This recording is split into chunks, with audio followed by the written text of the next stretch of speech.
zaborav kod čovjeka jako brzo uslijedi. Uslijedi posebno onda kad si nebitan u čovjekovu životu. Biti nebitan, koji je to križ, koja je to bol, koji zatvor života, pored sve slobode koja se pruža i koja se čini kao da je nadohvat. Pokušavam zagrliti svaku ranjenu dušu ovog trenutka u molitvi.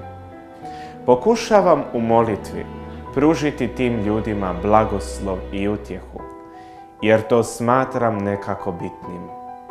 Pokušavam doći do njihova srca, do njihovih bolnih osjećaja i uz zraku milosti našeg dragog Isusa pružiti utočište njegova srca. Nitko od nas nije nebitan u oku Božje ljepote i mudrosti.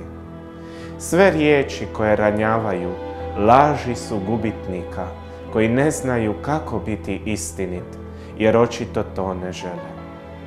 Sam Bog, vjeruj mi, sam Bog trpi nebitnost mnogih. Toliko o ljubavi, pažnji i iskrenoj molitvi. Sve se to vidi po dijelu koje ostavlja svoje ožiljke.